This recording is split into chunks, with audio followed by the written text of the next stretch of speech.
Darby's translation 1890. Mark 5. And they came to the other side of the sea, to the country of the Gadarenes.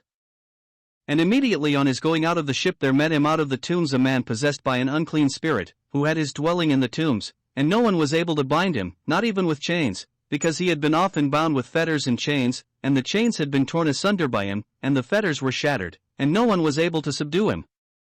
And continually night and day, in the tombs and in the mountains, he was crying and cutting himself with stones. But seeing Jesus from afar off, he ran and did him homage, and crying with a loud voice he says, What have I to do with thee, Jesus, Son of the Most High God? I adjure thee by God, torment me not. For he said to him, Come forth, unclean spirit, out of the man. And he asked him, What is thy name? And he says to him, Legion is my name, because we are many. And he besought him much that he would not send them away out of the country. Now there was there just at the mountain a great herd of swine feeding, and they besought him, saying, Send us into the swine that we may enter into them. And Jesus immediately allowed them. And the unclean spirits going out entered into the swine, and the herd rushed down the steep slope, into the sea, about 2,000, and were choked in the sea. And those that were feeding them fled and reported it in the city and in the country. And they went out to see what it was that had taken place. And they come to Jesus, and they see the possessed of demons sitting and clothed insensible, him that had had the legion, and they were afraid. And they that had seen it related to them how it had happened to the man possessed by demons, and concerning the swine. And they began to beg him to depart from their coasts. And as he went on board ship, the man that had been possessed by demons besought him that he might be with him. And he suffered him not, but says to him, Go to thine home to thine own people, and tell them how great things the Lord has done for thee, and has had mercy on thee. And he went away and began to proclaim in the Decapolis how great things Jesus had done for him, and all wondered. And Jesus having passed over in the ship again to the other side, a great crowd gathered to him, and he was by the sea. And behold, there comes one of the rulers of the synagogue, by name Jairus, and seeing him, falls down at his feet, and he besought him much, saying, My little daughter is at extremity, I pray that thou shouldest come and lay thy hands upon her so that she may be healed, and may live. And he went with him, and a large crowd followed him and pressed on him. And a certain woman who had had a flux of blood 12 years, and had suffered much under many physicians, and had spent everything she had and had found no advantage from it, but had rather got worse, having heard concerning Jesus, came in the crowd behind and touched his clothes, for she said, If I shall touch but his clothes I shall be healed. And immediately her fountain of blood was dried up, and she knew in her body that she was cured from the scourge. And immediately Jesus, knowing in himself the power that had gone out of him, turning round in the crowd said, Who has touched my clothes? And his disciples said to him, Thou sayest the crowd pressing on thee, and sayest thou, Who touched me? And he looked round about to see her who had done this. But the woman, frightened and trembling, knowing what had taken place in her, came and fell down before him, and told him all the truth. And he said to her, Daughter, thy faith has healed thee, go in peace, and be well of thy scourge. While he was yet speaking, they come from the ruler of the synagogue's house, saying, Thy daughter has died, why troublest thou the teacher any further? But Jesus immediately, having heard the word spoken, says to the ruler of the synagogue, Fear not, only believe. And he suffered no one to accompany him save Peter and James, and John the brother of James. And he comes to the house of the ruler of the synagogue, and sees the tumult, and people weeping and wailing greatly. And entering in he says to them, Why do ye make a tumult and weep? The child has not died, but sleeps. And they derided him. But he, having put them all out, takes with him the father of the child, and the mother, and those that were with him, and enters in where the child was lying. And having laid hold of the hand of the child, he says to her, Talitha cumi, which is, interpreted, Damsel, I say to thee, arise. And immediately the damsel arose and walked, for she was 12 years old. And they were astonished with great astonishment. And he charged them much that no one should know this, and he desired that something should be given her to eat. Mark 5. By F. B. Hole. The conviction as to what manner of man the Lord Jesus is, once having been reached by faith, it carries with it the assurance that he must be equal to meeting every emergency. Yet, even so, it is well for the disciple to actually see him dealing with men and with the troubles that have come upon them by reason of sin, in his delivering mercy. In this chapter we see the Lord displaying his power, and thereby educating his disciples still further. That education may be ours also as we go over the record. While crossing the lake, the power of Satan had been at work hidden behind the fury of the tempest. On arriving at the other side, it became very manifest in the man with an unclean spirit. Defeated in his more secret workings, the adversary now gives an open challenge without loss of time, for the man met him immediately he landed. It was a kind of test case.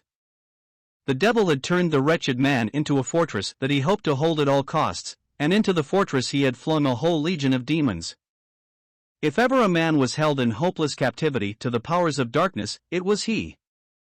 In his story we see mirrored the plight into which humanity has sunk under Satan's power. He had his dwelling among the tombs, and men today live in a world that is more and more becoming a vast graveyard as generation after generation passes into death. Then, no man could bind him, for fetters and chains had often been tried to no purpose. He was beyond restraint. So today there are not lacking movements and methods intended to curb the bad propensities of men, to restrain their more violent actions, and reduce the world to pleasantness and order.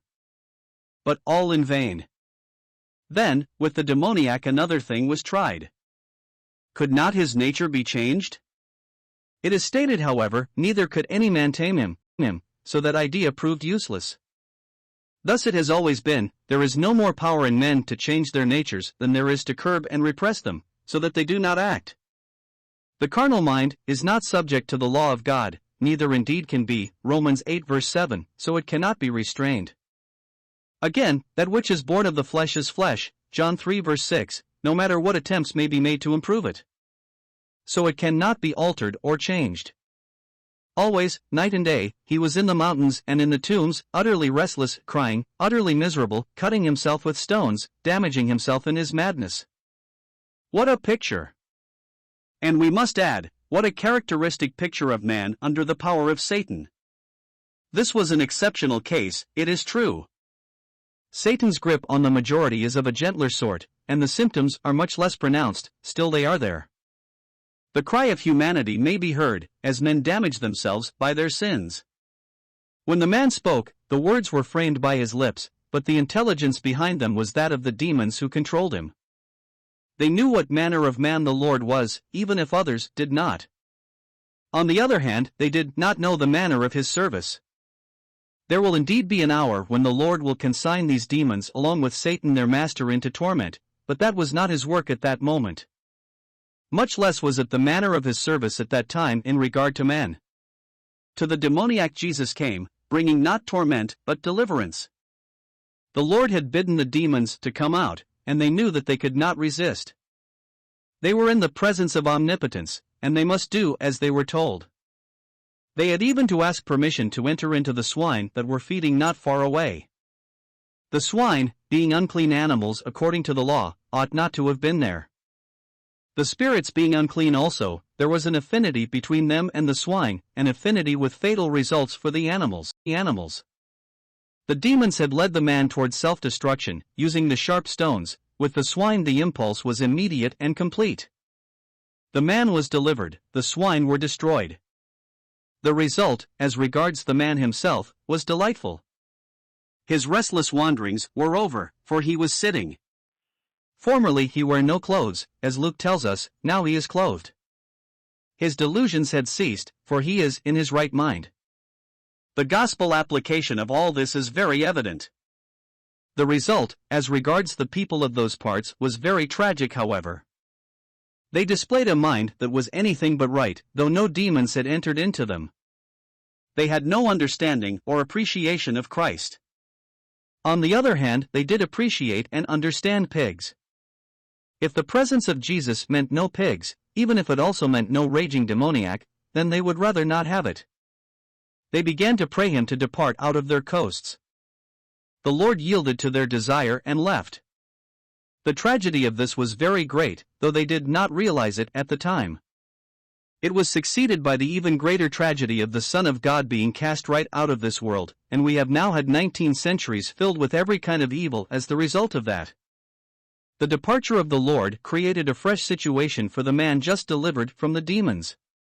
He naturally desired the presence of his deliverer, but was instructed that for the present he must be content to abide in the place of his absence and their witness for him, particularly to his own friends.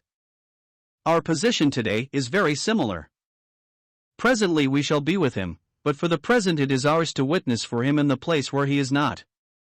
We too may tell our friends what great things the Lord has done for us. Having recrossed the lake, the Lord was immediately confronted with further cases of human need. On his way to the house of Jairus, where lay his little daughter at the point of death, he was intercepted by the woman with an issue of blood. Her disease was of 12 years' standing and utterly beyond all the skill of physicians.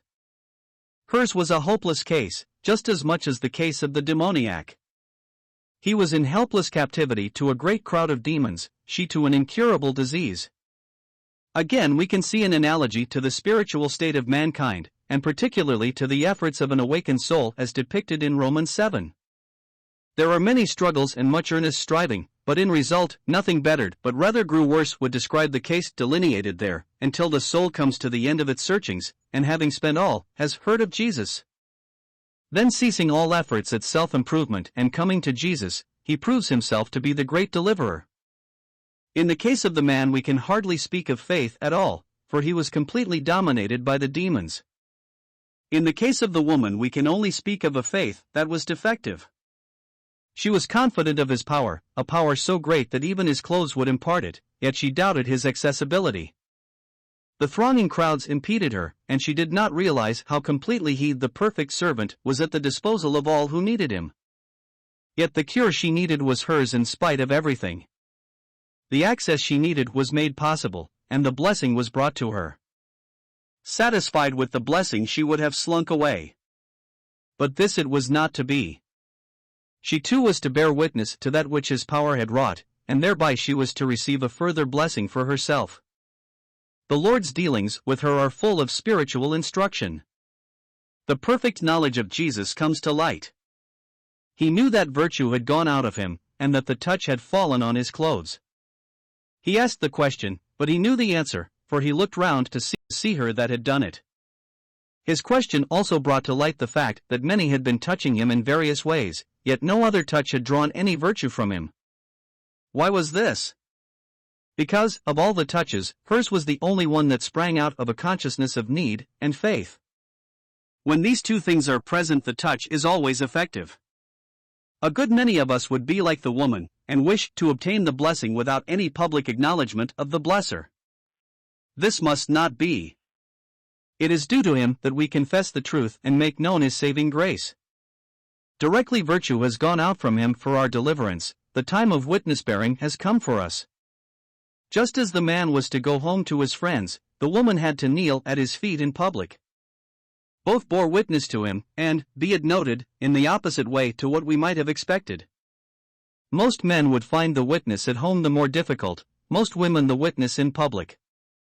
But the man had to speak at home, and the woman in the presence of the crowd. She spoke, however, not to the crowd, but to him. As the fruit of her confession, the woman herself received a further blessing. She got definite assurance from his word that her cure was thorough and complete. A few minutes before she had felt in her body that she was healed, and then she confessed, knowing what was done in her. This was very good, but it was not quite enough.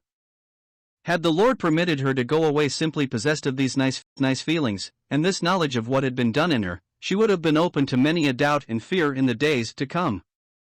Every small feeling of indisposition would have raised anxiety as to whether her old malady might not recur. As it was, she got his definite word, "Be whole of thy plague."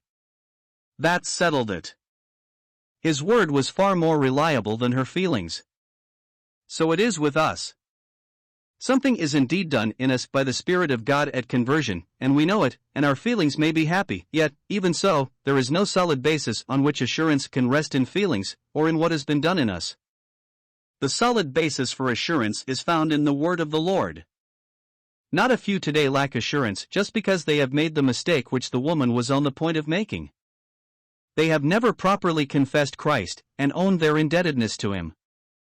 If they will rectify this mistake as the woman did, they will get the assurance of his word. At the very moment of the woman's deliverance, the case of Jairus' daughter took on a darker hue.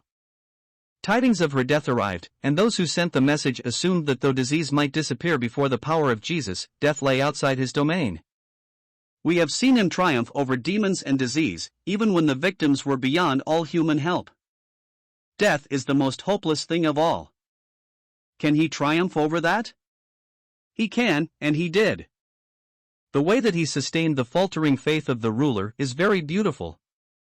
Jairus had been quite confident as to his ability to heal, but now, what about death? That was the great test to his faith, as also of the power of Jesus.